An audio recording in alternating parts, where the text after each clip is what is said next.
এ ছোট ভাই শোন, তুই তো ঢাকার লেখাপড়া করিস, বুঝছু? ঘটনা হচ্ছে এ বুড়ো মরছে। এখন বুড়ো দিলে সয় সম্পত্তি তো ছেলে ভাগ করে দেয়, একলাই আমার আর সংসারে ঘানি টানা পোষাচ্ছে না, ভাল লাগিচ্ছে না আমার। ঠিকই আছে, জমা জমি গুলো ভাগ করা লাগবি তো। আসসালামু আলাইকুম। এখন ওয়ালাইকুম সালাম। বাবা কেমন আছো? তোমরা দুই ভাই দেখতেছি, আরেক ভাই কই? আসছি আলহামদুলিল্লাহ ভালো। তা কাকা আপনি সঠিক চিনতে পারলাম না, কিছু মনে না করলে পরিচয়টা কি দেবেন? আমি তোমার বাপের বন্ধু, একসাথে ব্যবসা করতাম, ভালো সম্পর্ক তোমার বাপের সাথে আমার। এ বেটা শোন, যে দোকানত লিয়া গেছ ন, কোনোদিন যদি বিপদত পড়িস ওই দোকানত যাবো তোকে উপকার করবে, খালি হাতে ফিরে দেবি না। দোকান বিপদত পড়লি ওই দোকানত যাবো। ও মনে পড়ছে মনে পড়ছে, ছোটবেলায় একবার আমি আপনার দোকানত গেছিলাম, মনে পড়ছে। তা কি মনে করে এতদিন পর? বাপ তো মারা গেছে, আমাকে বাপ তো মারা গেছে 3 মাস হলো। যে জন্য আসা, একটা কথা বলতে আসছিলাম, তোমরা বেন কি মনে করো? আচ্ছা মনে করে কিছু নেই, আপনি কোন সমস্যা নেই, কোন।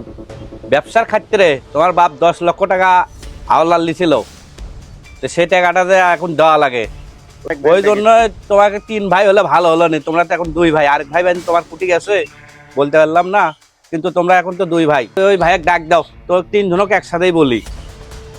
কি করেন লাভ নেই, আপনার থেকে আব্বা 10 লক্ষ টাকা ধার করছে, মানে বাবার ব্যবসা পাতি সব তো আমি দেখতাম। তা আপনার থেকে টাকা নিলে আমি কভার পারতাম না? মিসাইটি ভাওতা বাজিলে পারাচ্ছেন না? তোমার বাপটা টাকা লিছিল গোপনে, আমরা বন্ধু বান্ধব মানুষ এত হিসাব করি নাই। তোমার বাপক টাকা দিছিলাম 10 লাখ টাকা হাওলা, করলে ব্যবসা বাণিজ্য করি গোপনে। ওটা তো বন্ধু বান্ধবের মধ্যে এরকম হয়, মানুষ বললে কি টাকা দেয় মানুষ। হঠাৎ করে তোমার বাপটা মরে আর গেল। যদি টাকা নিয়েও থাকে, তারপরে বুড়োর ঋণ আমরা শোধ করে পাবো না। এমনি আমাকে সংসার অনেক কষ্টে চলিচ্ছে, বুড়োর ঋণ টিন আমরা দেওয়া পারবো না। তুই কি ওই বুড়োর ঋণ দেওয়ার পারবো? না না, আমি পুরো ঋণ নিবে পারবো না ঘরে। আর যদি দেয় আমাকে ছোট ভাই কানুই আসছে, ওই যদি ঋণ টিন দেয়, ওই বুড়োর দায় দায়িত্ব আমরা লেয়া পাম না। বুড়ো মরছে আবার ঋণ করে থেকে গেছে, দেখছু? একবার ধ্বংস করে দিয়ে গেছে শালা আমাকে। কেবারে ওটা তো তোমারই বাপ ছিল, বাপ উগলে তোমরা এরকম কথাবার্তা বলতিছো, এটা কি হলো? আচ্ছা তোমার ছোট ভাই আসুক। আসসালামু আলাইকুম কাকা। ওয়ালাইকুম আসসালাম রহমতুল্লাহ বারকাত। ইনশাল্লাহ ভালো আছি বাবা, তুমি ভালো আছো? তোমার বাপ যে 10 লাখ টাকা ঋণ করে থয়ে গেছে, আমার থেকে লিয়েছে, তোমার 2 ভাই তো দায়িত্ব লিখছে না, এই দায়িত্বটা তুমি লাও। আপনি যেহেতু করছেন, আমার বাবা আপনার কাছ থেকে 10 লাখ টাকা ঋণ লেছে, যেহেতু আমার 2 ভাই দিচ্ছে না, তো আমি আর কি করব? আমি ছোট ভাই, কৃষি কাজ করে খাই। আপনি চিন্তা করেন না কাকা, আমার জীবন যতদিন আছে আমি দরকার হয় কৃষি রক্ত ঘামা পরিশ্রম করবো আরো কঠোর ভাবে। আপনার টাকা আপনাকে আমি ঠিকই পরিশোধ করে দেবো কাকা। বাপের দায়িত্ব ই যখন লেবার সাথে, তাহলে ই লিখ, ই বাপের সুসন্তান, তুই লে ভাই, তুই লে, তুই বাপের ঋণ গুলো শোধ করিস। আমার পরীক্ষা লওয়া শেষ, 3 জনের মধ্যে কে পাস করছে কে ফেল করছে সেটা আমার জানা শেষ। আমার পরীক্ষা করা শেষ। তোমাকে 3 ভাইয়ের মধ্যে তুমি এলাকার যোগ্য।